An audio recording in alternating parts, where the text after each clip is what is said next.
in Africa started with slavery. When slavery had lost its value, it graduated into colonization. And that is the context in which Berlin must be seen.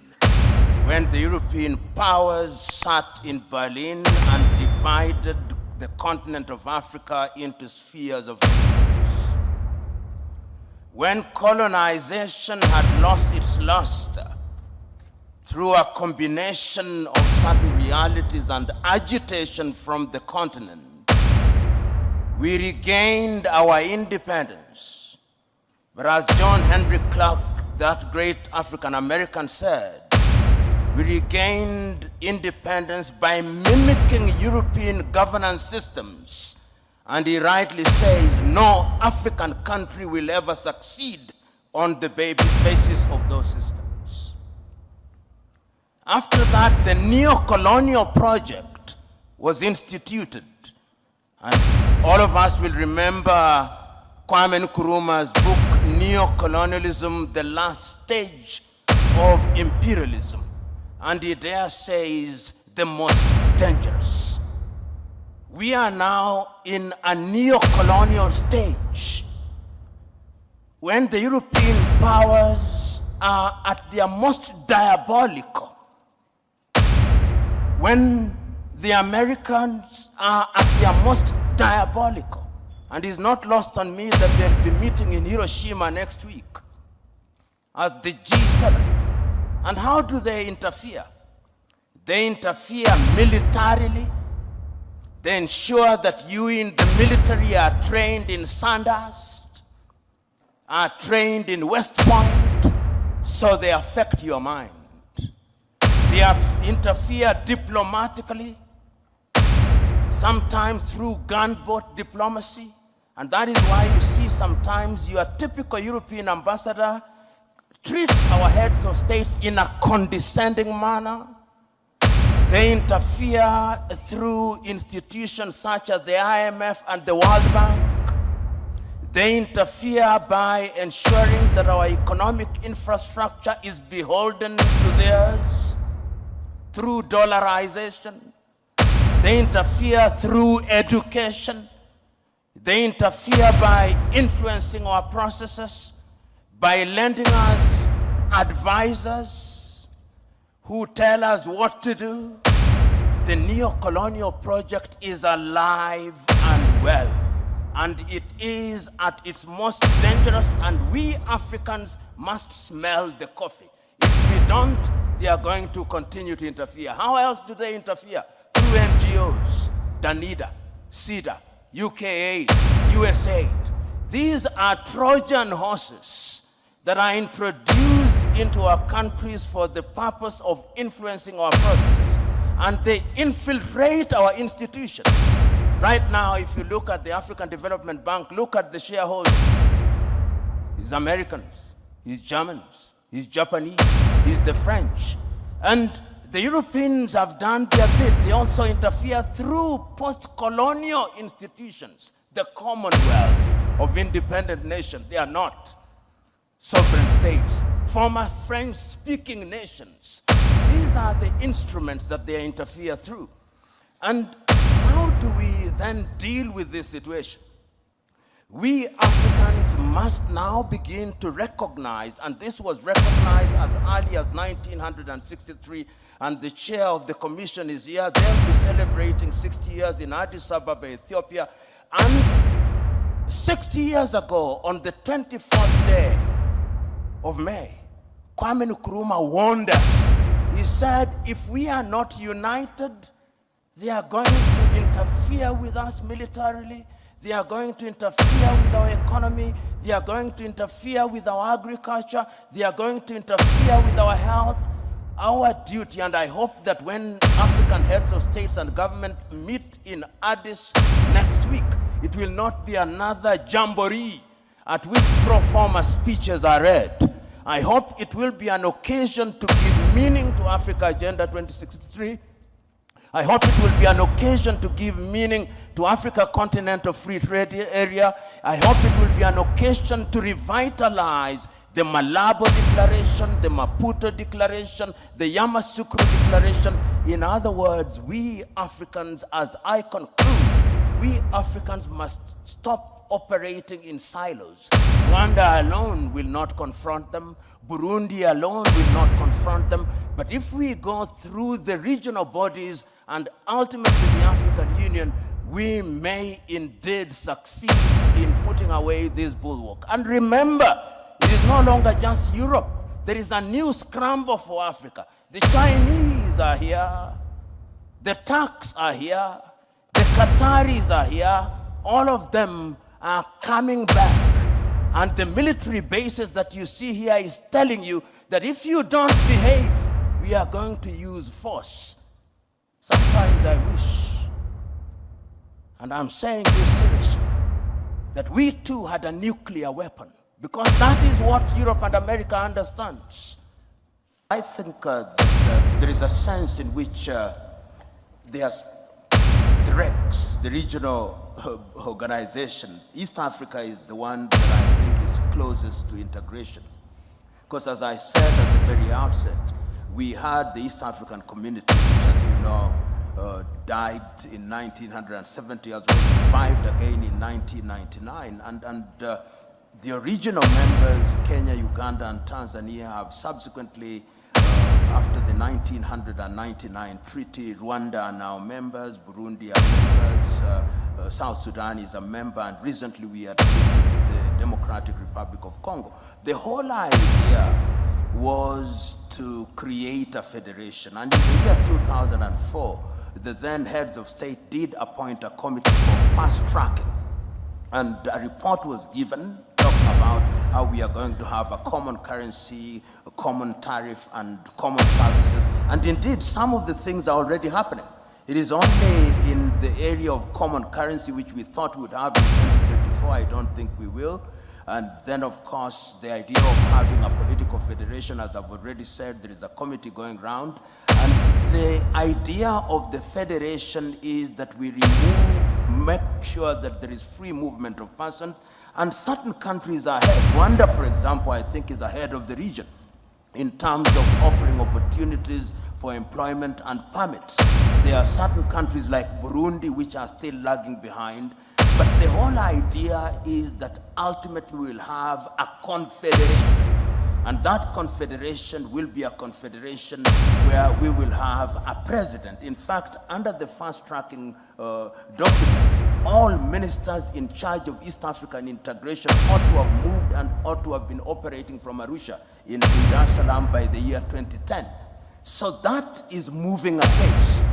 In SADC region, where we thought South Africa would be the anchor, I don't think that that has, beyond the trade issues, the political question is one that has not come out as strongly as it should. And that is for a number of reasons. First of all, South Africa reeling from apartheid, and then Mozambique and Angola there with the Portuguese tradition. But you can see that trade is one of the major drivers. In ECOWAS, we also know that Nigeria is the anchor in that regard. They were moving towards a monetary policy, and in fact, there is an ECOWAS passport in the same way that there is an East African passport. So, in a nutshell, Central Africa is problematic. The Maghreb is problematic, and that is something that we must talk, because in the early days, and you just give me a little latitude on this, Joe, in the early days, in the 1960s, we had clear Pan-Africanists in the Maghreb. King Hassan of Morocco hosted certain meetings in Casablanca, Morocco, Mokhtar al-Dada in Mauritania, Habib Bourguiba in Tunisia, Hamid Ben Bella in Algeria, and Gamal Abdel Nasser in Egypt. But in the recent past, we now have individuals who are undecided as to whether they want to be part of the African continent or they want to be part of the Arab. So the Maghreb is a little problematic, and Morocco, you know, at one time even left the African Union. So in a nutshell, the drive, the hunger is there, and the push is there. So personally, I'm not very worried. I think that what we ought to do is to plant this seed so that the fire keeps burning, because it is through this regional integration that we ultimately will have an African Union. And easier said than done. Perhaps we are too optimistic, but is optimism not the mother's milk of progress? When we were students, we were taught history of Pan-African movements, so the education system actually told us about Africa.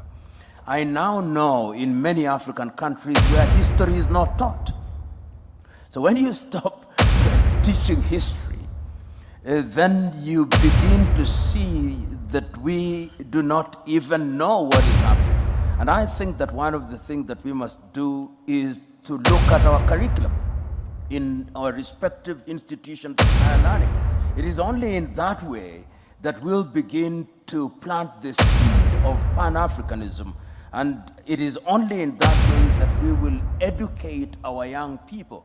Indeed, I dare say that if Africa Agenda 2063 and all these initiatives are going to gain traction, it is the younger generation that must, in a manner of speaking, be indoctrinated. And I'm using the word indoctrinated very, very deliberately, so that they can identify with this struggle for Pan-Africanism. And I think that that is very important going forward, so that forums such as this, and you remember earlier, and then I stopped when I said that I hope the meeting on the next week in the Pan-African, in Addis Ababa, Ethiopia, will not be just pro forma. It will be a meeting at which the heads of states and the Council of Ministers raise critical issues with a clear plan of action, so that the Secretariat has things to cascade to the people for purposes of consumption, so that we can begin to see milestones as we move towards fulfilling the Pan-African dream. The continent of Africa has tried several times to define herself in order to confront and engage. In the area of trade, as early as 1980, under the Lagos Plan of Action, Africa took the view that in order to go forward, we must have a master plan of how we are going to have enhanced intra-African trade and intra-African engagement. Of course, the Lagos Plan of Action came a cropper, and in many ways, Africa Agenda 2063 is a rehash of the Lagos Plan of Action. In other words, Africa recognizes the need to define herself and to define her agenda. And I do not begrudge nations that define themselves and their agenda. Ronald Reagan once said it, and I agreed with him, that every nation does what is in her best interest. And I have no problem with that. The problem that we have is that at critical moments in African history, we have failed to seize the moment. You will remember in 1917 at the Champaran campaign, Mahatma Gandhi told Charlie Andrews, I do not want you to participate because at this point in time, the Indians must believe that they can do it themselves. In other words, there comes a time in the history of a nation when even friends of goodwill must be told, keep aside. We want to believe that we can do it, and your help must be surreptitious and subterranean if you are a person of goodwill. And the Champaran philosophy is what we must define for ourselves. In the year 2005, the former Prime Minister of Britain, Tony Blair, put together 17 individuals in what was then called our common interest. The report on the African Commission. The Prime Minister, he was then the President of the European Union, from which Britain has now left, and he was also the President of the G8 at that time before the exclusion of Russia. They produced a report.